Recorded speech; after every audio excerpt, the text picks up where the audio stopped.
Yes, everyone, it's finally happened. The big dog of Celtic YouTube, Mr. The big dog? Wow. I'm about to introduce you, mate. You need to let me finish this. Mr. Ryan Fitzsimmons, aka Ryan118. He's finally come to 67 Hill Hill. I know that's a lot of numbers, everyone, but he's here. 118x67. It's just about time. I feel like, honestly, I'm on the karaoke. I'm about to start Frank Sinatra or something. I love this. It's brilliant. Thanks for having me on, Hamish. More than welcome. We're here at Celtic Park, if you haven't already noticed.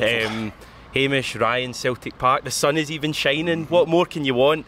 We're going to chat about, obviously, the big game that's on tomorrow at Ibrox against Rangers. We've got so much to chat about. We'll have a wee chat about what happened on Thursday night. Obviously pick our team and stuff for Sunday. We've also got Jackie McNamara as part of this video as well. We'll get the thoughts of Ewan, John and David from 67 Hill Hill, so we're going all out for you.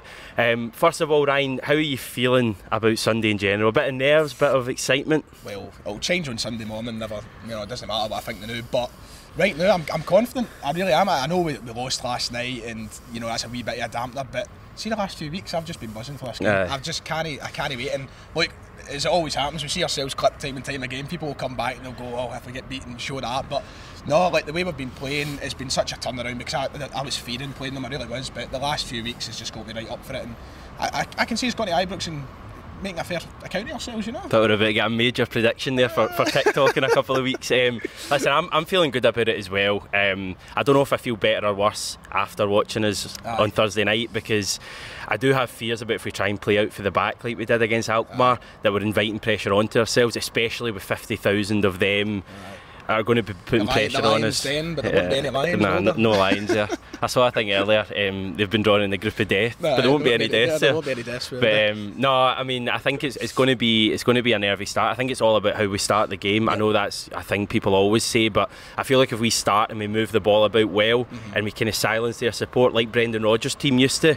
I'll feel good, but see if we start like we did on Thursday night and we're giving the ball away and we're putting out of play and they're getting throw-ins and their fans are getting up for it, I think we could be up for a tough one. Well, we got that first goal on Thursday night and I thought to myself, that's exactly what we needed, but then we seen what happened. We were trapped in our own half. I thought the game was exclusively played in our half, there was no way out for us.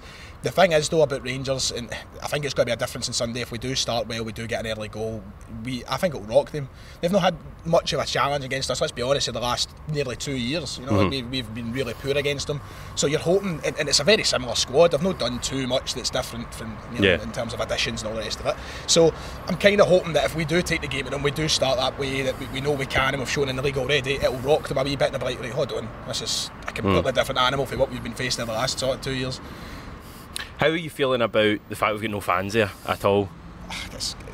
It's gotten in it. I mean, it's always been a pain the last few. I just want the days back where we've got a full away support. Do you think we should go and offer them for the next game here in December, just give them 8,000 and just see what they do with it? If it meant we go 8,000 the weekend, if it meant that, I would. Honestly, I think we should just cut the. I don't want to watch my French here, but I want to just cut the rubbish, get it sorted. Be the bigger person, and just get the crowds back. It does make a difference. I know people want to get their season ticket holders in and all the rest of it. Fair enough, but there's a way that they can do that with getting the full supports back. It makes such a difference to the game. It makes such a difference to the game in so many aspects: atmosphere, the way the game's played, everything. It really does need that support back. I just think for me it's the best thing in the sporting world, genuinely, maybe up with European nights or Champions League nights here, but for me that atmosphere going in, yes, if the game was here on Sunday you'd still be buzzing for it, you'd still be going in, you'd still be like shouting abuse at their lot and all that, but it's not the same, even with the smaller away support, even with like 800 or 900, it's just not the same. So if you're watching, lads, Celtic and Rangers, sort it out, get the big away supports back in, showcase our game. I can't remember the first game it was that we played at Celtic Park when they only had like 800 there, but you noticed it straight away. Like straight away, you walk throughout the game, you're like, I miss winding them up, because you can't hear a thing they're saying, you can't, and maybe that's a good thing at times. But I mean, that's the best part of it. I love the back and forth and the annoyance of them being there. What about Sunday then? The fact we're not going to have any fans here, how do you think it's going to affect the team? Does it make you feel more nervous? If I'm being completely honest, a wee bit. But if Celtic have shown anything over the past few weeks, it's You know, they can still do it. You know, they went away from home in Europe, and I know it's a lesser size, Jablonets and all the rest of it. They're not quite the quality of Rangers, but no, I think they can handle it. I really do. And you know, there is obviously that big overwhelming sort of question of whether or not the crowd is helping Rangers or not helping Rangers. Depends how the game goes. Exactly. Aye. So you know, if their fans, if we get it out for the start, as we said, we start the game well, and their fans get a wee bit, you know, it could help us. So it swings and roundabouts, I suppose. I just think we need to be brave. As I say, the start of the game, we can't, you know. We need to play the way Ange wants us to play, because I said this before on the channel, if we turn up at Ibrox and start putting it long, then you've lost the essence of what makes Ange's teams Ange's team. So we need to try and play, but I don't want us to invite pressure on ourselves like we did against Alkmaar. There needs to be like a, without sounding like Michael Stewart last night in co-coms, there needs to be like a kind of middle ground where Celtic can put the ball long, because we've got pace in behind, you know, with the likes of Abada and Kyogo. So we need to be able to kind of have that option as well. What do you make of Rangers so far? What, I mean, I think three wins in their last 7. I watched the second leg against Alashkert yesterday, and I feel like they're in that point we were in this time last year. Remember when we were beating Riga and Sarajevo, and we were really struggling, but we were all saying, sign the champions, we're winning games, and then look what happened when they turned up here, they turned us over. I know there's not going to be, you know, there was no fans here last year when they came here, and we're going to a tough place on Sunday, but it does feel quite similar. It's watching so far this, and I know it's probably not going to be well, hopefully it is, but I know it's not going to be a reflection on how the season will end up going. It'll still be a tight call, I think, but they've not been impressive. They haven't been. I watched that last night and I was thinking to myself, Christ above, man, like, this is a team that we can beat. And it will be typical of Rangers to end up turning up and giving us a great game on Sunday, and they'll perform really well. They will raise the level, obviously they will. But so far this season, I agree with you, I think there is shades of how we were. And it's all very well and good saying, oh well, we've won, we're through and all the rest of it, but we've seen it firsthand, it catches up to you, it does, and they're going to have to give themselves a bit up the backside, as my father would say. I know. I mean, I feel like, as I say, I mean, we don't know the situation with COVID call-offs and something like that. You'll probably have a better idea by now, by the time the video goes out, but even the team they had out on Thursday night, it seemed quite strong, and all this chat from Rangers fans, you know, we've not got a chance of getting a result. I'm not having it. No, not at all. I knew that was going to happen straight away. The first thing I said when I seen it is, well, there's excuses out for Sunday, and I hope, and I think there is, I think a good share of the Rangers fans will be wise enough to admit that that's not going to be an excuse on Sunday if they were to lose the game. The team is strong enough. McCrory is probably the best third choice keeper in this country. He's up there as one of the options, I'd say. That's the reality. He had a great season at Livingston, didn't he? Or, not a great season, but he was strong for Livingston. There's, you know, it's better than having Bain and Barkas in my eyes. So they've still got a good keeper. They've still got a strong 11, as we seen the other night, and there's no excuse, I think, for them to go out and use that. I'm just laughing because Robbie McCrory ended up steaming one night. Hogmanay, I think 2019, because it was just before COVID, ended up steaming, making an absolute embarrassment of myself in front of Robbie McCrory, chatting to him in the toilets and all that. He wasn't drinking at all, I don't think. Where was this? I can't say. Prestwick it was, where I'm from, but because I think they're from Ayr or something, him and Ross McCrory. But I don't know whether he's going to play. As I say, you have a better idea. So this was before the big outbreak, so you were the one that there's another story about me being in Romania and travelling through Italy that might have, but we'll leave that for now. Why don't we move on to Jackie McNamara, because earlier on this week we spoke to Jackie and Ewan.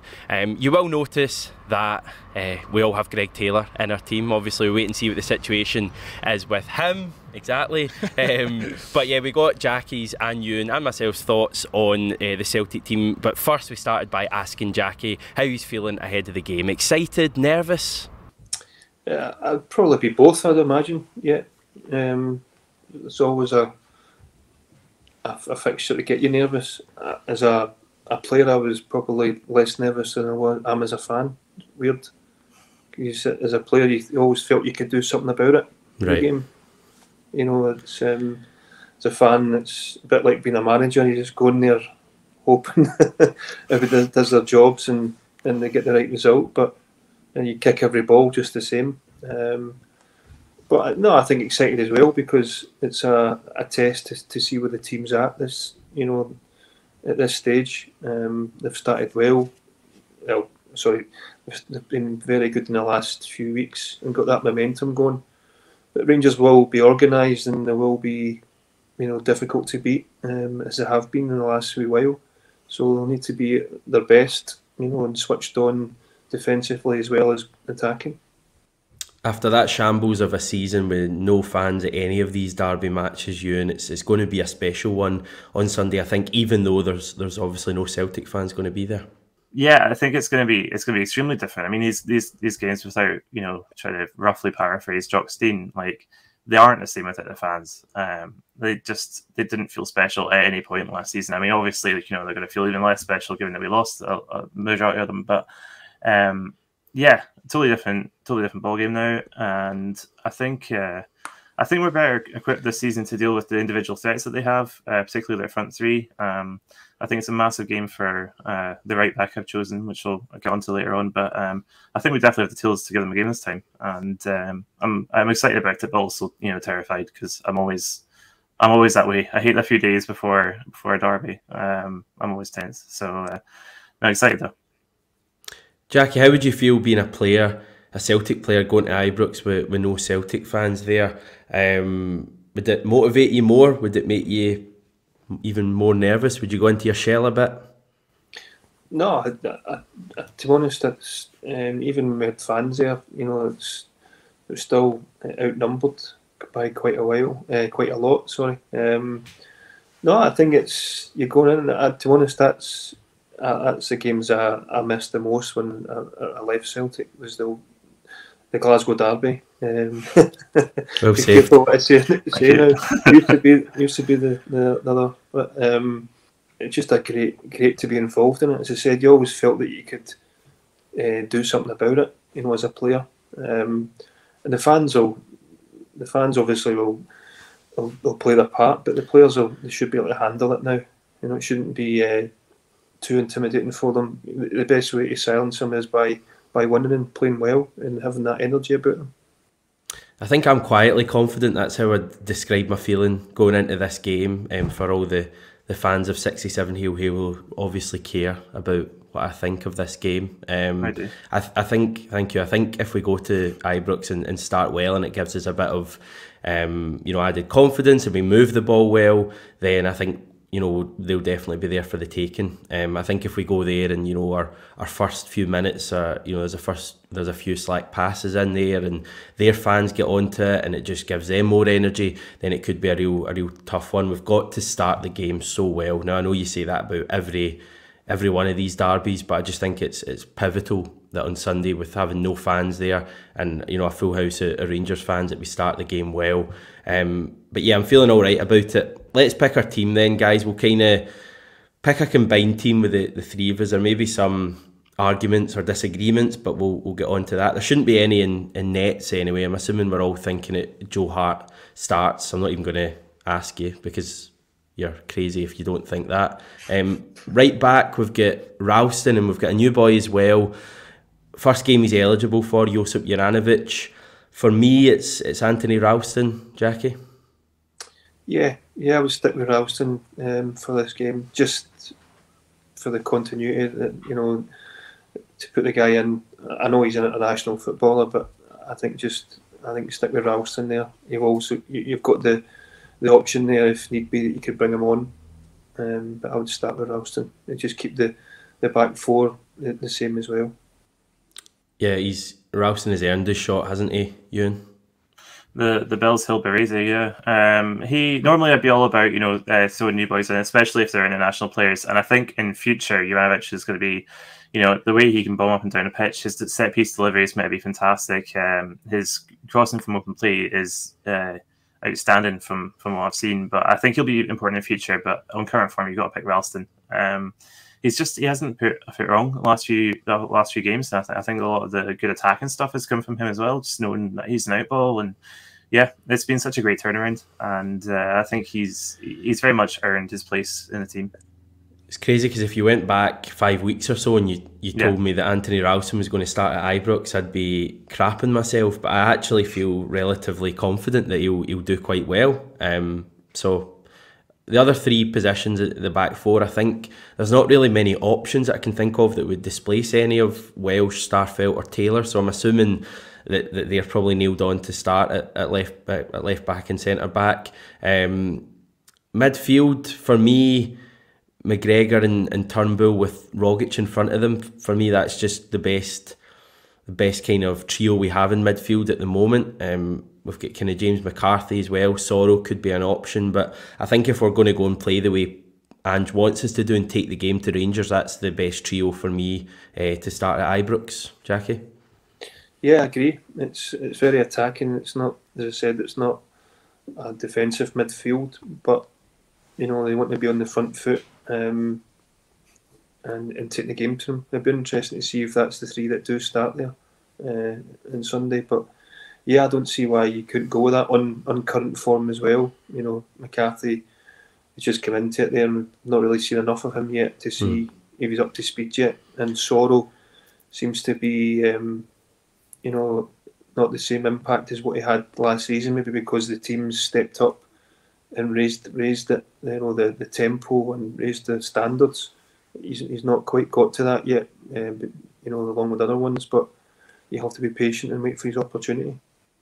Is there enough legs in that midfield for you, Ewan? For me, it's McGregor, Turnbull and Christie. I would start with Christie ahead of Rogic. I don't disagree that Rogic has been on excellent form, but I thought it was really interesting. Obviously, St Mirren's a completely different game, I realise that, but I liked when he came on and just brought a little bit of energy into that midfield. At a time when there was maybe a wee bit of a drop-off in terms of how attacking and how much Celtic were getting forward, I thought that was a pretty promising sign. And I think that's something you can utilise on Sunday. For me, if Chris is available, you pick him. And you could argue that he could start on the left of a three. Yeah. Maybe either of you have that choice. I don't disagree with that at all either.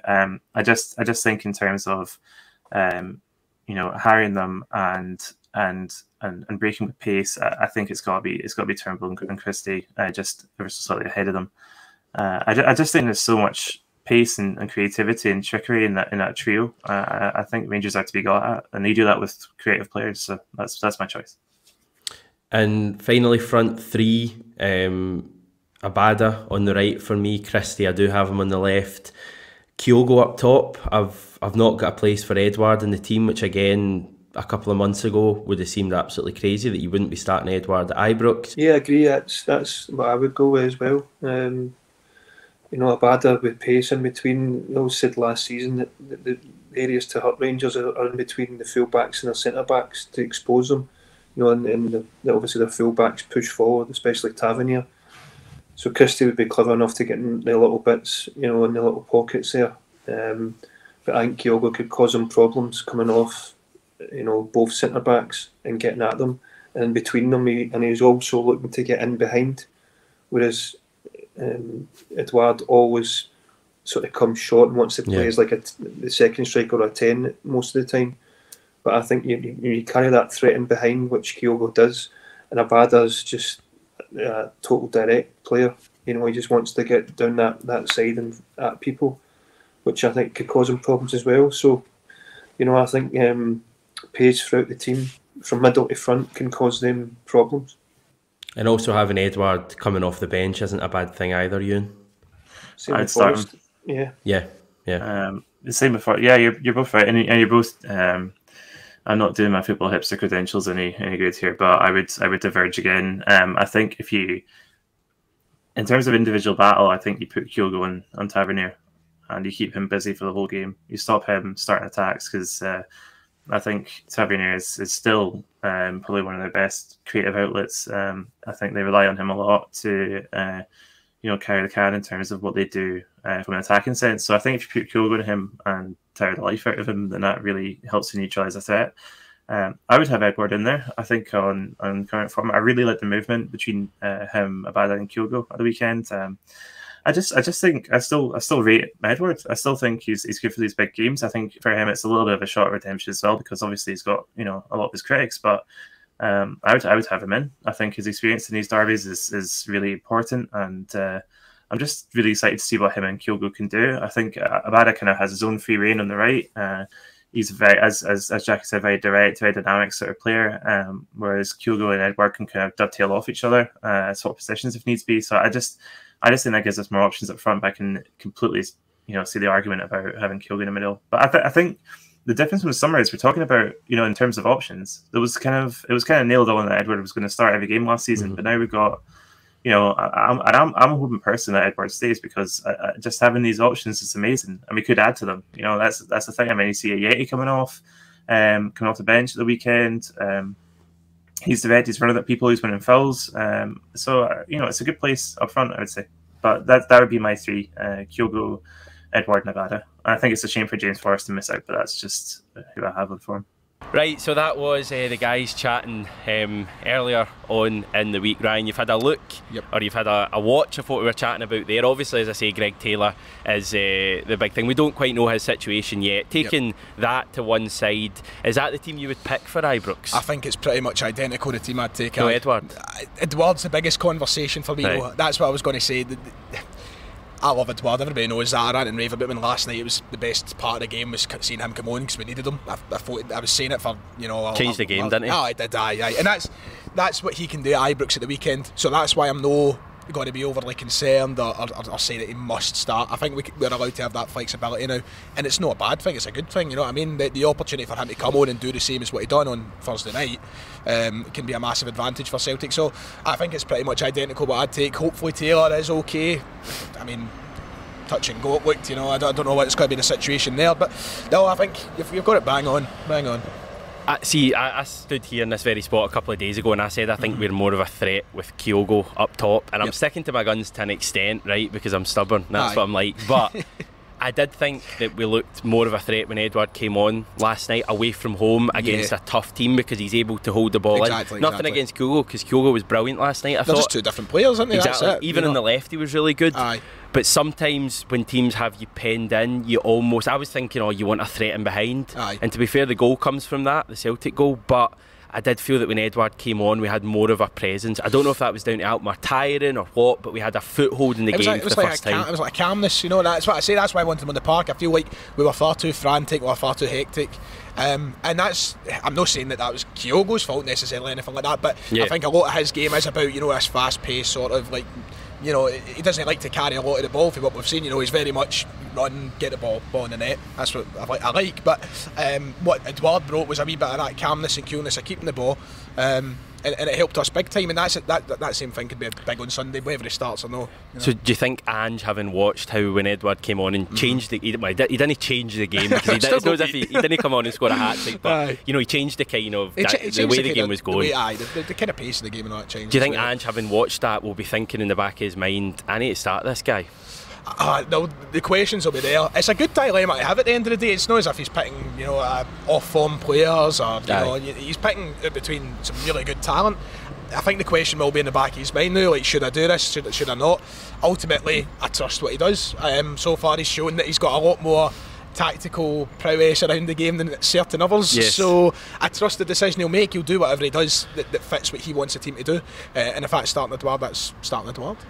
And what about the threat that comes from the likes of Abada and Ryan Christie? I mean, these are players who, it's one thing doing it, against St Mirren here and stuff, but tomorrow is going to be the day when they need to stand up at Ibrox. Yep, that's a big test on it, because we've been ranting and raving about the likes of Abada, the likes of Kyogo, and Christie. We're like, he's back, he's better than what he was, a matter of months ago. Yeah. So that's a big test for them now. I think this is a sort of game that is going to be good for them to showcase that talent. And ultimately, I think it's a game that, last year we were desperate for these sort of players in this game. We were missing so much.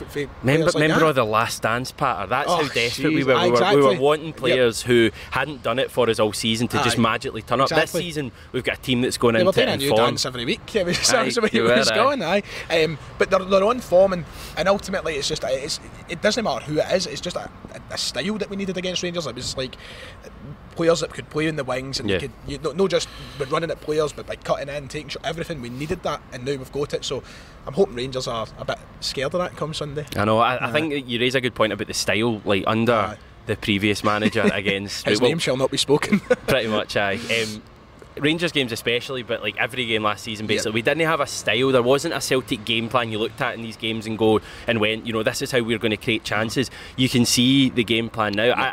I mean, Rangers will obviously have had their own problems. They'll obviously have done their research into how we play.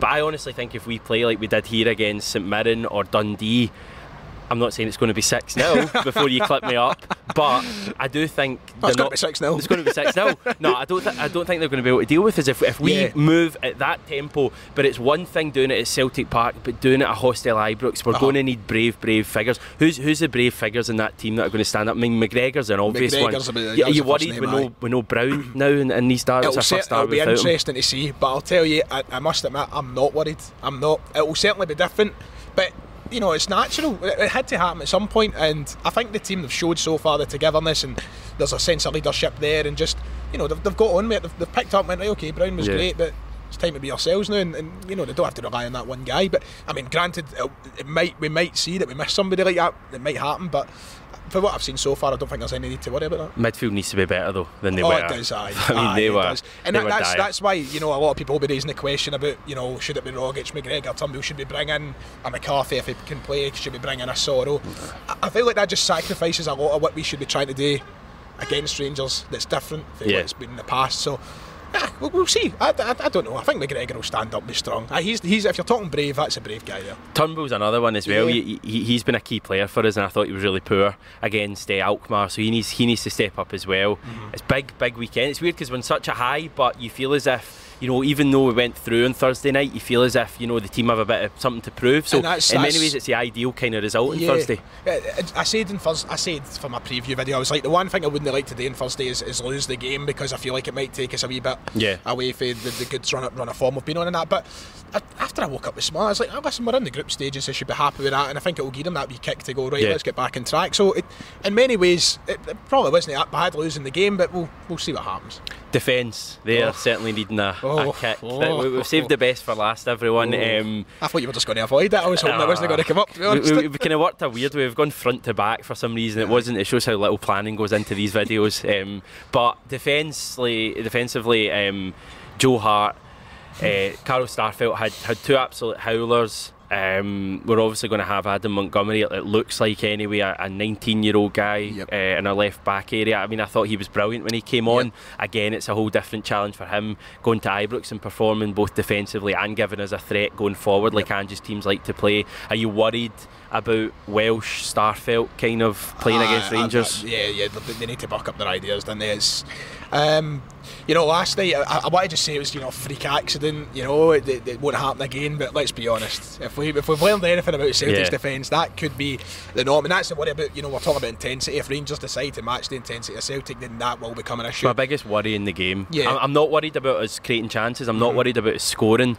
I'm worried because all it takes is one chance, one moment. You know, one moment of sheer daftness. And I'm worried. I mean, I know Morelos has never done it in a game that mattered with fans, but shots fired. He still worries me. He'll always worry me because he's a good player. He backs in. He's a physical presence, and we need someone to sort him out. And hopefully I'm wrong. I'm not convinced either Welsh or Starfelt are quite ready to sort him out. Aye, I would agree with that.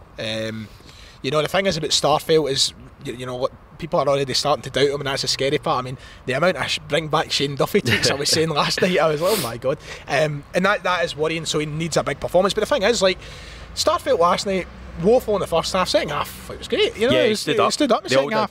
And maybe that 45 minutes will help him going into Sunday, because it's as simple as that for him. You know, just stand up, be strong, be confident, and cut it out. I don't know what it is with these silly errors like Hart last night and Welsh leading to the goal and then Starfelt for the own goal. It just seems to be some sort of mental thing at this point. I wonder if it's because Ange's trying to get the team to play so much football that they're just like, see Hart. I think Hart, if he's playing for another team, he just boots it up the park last night. But I think when the ball comes to him, for some reason he's trying to think, do I try and, you know, find a pass, and he's hesitating. So again, that's a worry. It's, are we getting across that we're quite worried about the defence? Have we managed to get that across? The good thing is as well, it's a big chance and it's a big opportunity for maybe the likes of Juranovic and Scales has signed. They might, who knows, get a shout on Sunday. So I don't know. I'm happy with Ralston and the rest of it, but you know, we've signed these guys and maybe they could be the answer, but is it too quick, too soon? Don't know. Wait and see. Another big afternoon for Joe Hart as well. We need some more saves from Hart. That's the thing. He did make up for it last night. Really big saves, and you know they're saying. I know it's so cliche at this point, and it's said time and time again. But the last season, these saves aren't getting made. They're not getting made. It's just that's how it happened. We didn't have a goalkeeper with working, functioning hands. So I'm happy that he's built off these saves. I've still got my doubts there, but he's making the saves. That's the main point in it. He's a presence. I was getting a lot of slack for my point. When I was steaming last night, I was like, you know what? During the game, I was like, I'm going to post about that. I'm going to say Barkas would get crucified for this, and everybody was going after him. Not man. I was like, this is just my Barkas propaganda. I've got tweeting to get a reaction. Would be like you? Much, I know that. Right, I'm going to come to you for a prediction, but not right now. I'm going to give you a couple of minutes to think, because we're going to hear the thoughts of two other key members of 67 Heel Heel. Take it away, David and John. I don't think you can dress up the importance of Sunday's game at all. I believe it to be Ange Postecoglou's biggest game as Celtic manager so far. I think Celtic are in as good a place as they could possibly have hoped to be, thinking back to when Rangers won the league in March or April. We have so much confidence ripping through the club at the moment, and it's been brought by the new signings and the new style of football under Postecoglou. We've had some great results so far, but I think this is the fixture that will really prove to be the benchmark game. You know, this will be the match that gives us an indication of the proper progress made as a football club. I think we're primed to do it. I think we're in a great position to get a result. Not just because of how we've been performing so far in the league and in Europe, but I think Rangers will go into this game believing that our main weakness, correctly, is at the back. I think they'll come out and try to exploit that. I think they'll push the defence up. I think they'll push their midfield forward. And I think they're going to play a very risky game against Celtic's blistering attackers. I can see Kyogo Furuhashi and Lila Bada getting a lot of joy at Ibrox. And I think we're in for a match in which we're going to create a vast amount of opportunities in. Celtic, I've just got so much confidence going through them at the moment. You can't not back them to get a good result at Ibrox. So, fingers crossed, Ian here's hoping for another big result for Postecoglou and the boys. There's been a lot of chat before this one about Rangers' COVID problems and their general form, and how Celtic might be whispered favourites for this one, but I don't buy into any of that at all, to be honest with you. I think every time we go to Ibrox is going to be a battle regardless of the team they put out, and I still think they'll put out a strong team. So my expectations are quite low in terms of a result on Sunday, but if we have a good performance, I think we've got a decent chance. And we'll see. The progress under Ange has been remarkable, because I think this time 2 months ago everyone was scared of this fixture, and I don't think anyone's scared at the moment, even if we're not expecting to go to Ibrox and pick up a massive win. So there's plenty to look forward to, and I'm excited about the match, and we'll see where we stand at the full-time whistle. It could tell us a lot about the way this season goes, so it is as big as a game as it comes for a while at Celtic. Right, Ryan, the time has come. Go for it.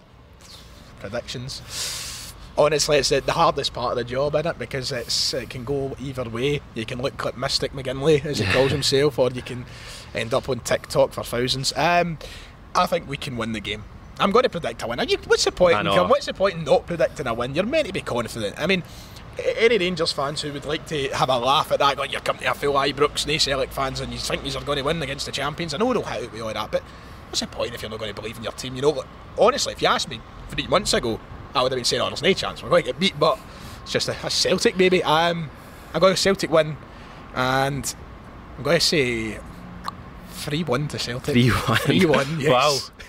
Goals, mate. Goals. Everyone seems to be loving the goals. I've got a funny feeling, and it's based on nothing at all, but those times when people say there's going to be goals, there often isn't. I know. There was a game here a couple of years ago, we won 1-0 and Cham scored, when everyone was saying, both defences, it's going to be 4 each, and it finished 1-0.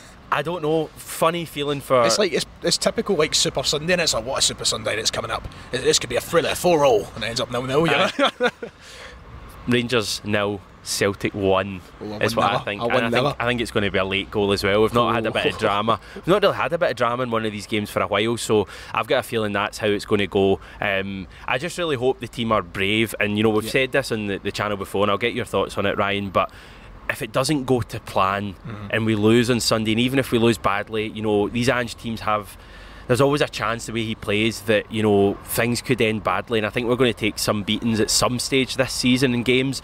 If we do, or even if we just lose the game, it's so crucial that all the Celtic fans stick with this team, because what they've achieved so far is great. And the good thing is, even if the worst happens, we're only 3 points behind, when in reality you know, we lost at Tynecastle, we were thinking we could go into this game and be like 6 points behind, 9 points behind. So it's important we stick with the team, even if it doesn't go to plan. The worst possible situation is obviously we go and we get battered, say they go and beat us something like 4-0 and we've just opened up the floodgates. Touch wood, there's no wood around me, but say something like that happens. You need to avoid this overreaction. Look, there's something going on at Celtic. The process is great. I'm loving it. I'm loving every step of it. And if we slip up on Sunday to any extent, it's, as you said, it's crucial that we get behind the team. There's no point in throwing the toys at the pram. Losses are going to come. And as you said, we're only 3 points behind. We'll make up for it at Parkhead at some point. They always want to build up these games, but I mean, it's a marker, isn't it? That's all it really is. It's 3 points. We could see that. It's quite rude, that. Yeah. It's not as if we're on YouTube or anything, mate, to thousands of people, but just you enjoy yourself. I need to just give a wee shout out before we go. I did do it on the live video yesterday to the Europa League reaction. Ryan Dooley, he's the guy, remember, who's walking from Celtic Park right here to, wait for this, you heard this? No. Anfield. What? He's doing it for a Teenage Cancer Trust, an incredible effort. I could barely walk to the toilet this morning, never mind anything else. He sent me an update saying that he's just across the border and he watched the Celtic Alkmaar second leg on his iPad. So good on him. Does he like stop at night or anything like that? He needs to sleep, man. Cycling down the M6 at 3 in the morning. That's what he's doing. He needs to sleep, mate. Come on. I think he was saying, to be fair, he's saying he walks like 13-14 hours a day roughly. Or maybe it was, he's no cycling. It was maybe actually 13 or 14 miles a day, maybe not hours. I don't know. One of the two. Ryan, you can correct us. I tell you what. And this is an excuse to go on his Just Given page, but if you go there, I will link it in the description. He'll explain everything about his trip. At the time I was doing this, I think he's about 67% of the way towards his £2,000 target. I know you fellas and ladies can help him out. Yes. We know even just a couple of quid here or there. He's doing it for a brilliant cause. Teenage Cancer Trust. He's a top guy as well. Obviously, if you can't afford it, no worries. But if you've got a wee spare couple of quid going, Ryan's your man, and hopefully we get a good result on Sunday. I think he finishes on Sunday, so maybe he'll have a wee beer. Is he going to catch the game? Hopefully, or maybe on his iPad or whatever. Hopefully it goes well. But brilliant, Ryan. Ryan's everywhere. Ryan, what a common name. Ryan's everywhere. Ryan, it's been a pleasure having you on the channel. Hopefully we'll get you on it at some stage in the future. I'd love to. I was about to say, like, sell your channel, but I think everyone watching this will know your channel. Maybe there's some Aussies. Do you get many Aussies in your channel? There's been a few recently. There's a few that have been popping up a lot watching the podcast. I love it when they say a comment. It's like, I really struggled at first to understand any of the Scottish accent, but you guys are making it worse. That's like, thank you very much. Appreciate that. Do you want to sell yourself? Ryan118. Follow me on YouTube. We're nearly at the big 30k. Nearly there. This close. You're only like 20, aren't you? So 20 and 30. Let's get that over the line for the weekend, boys. Let's do it for both of the channels. Defo. Thanks very much, mate. It's been a pleasure. Come on, Celtic. We'll have the live reaction after the game on Sunday. I believe that's with Ryan. Not me. Point to Ryan because he knows Ryan. Yes. Ryan McGinley, that is. And John McGinley as well. So there's loads of McGinleys and loads of Ryans. They're different spellings, aren't they? John and Ryan. We're going to go. Thanks very much, everyone. Take care and hail, hail. Hail, hail.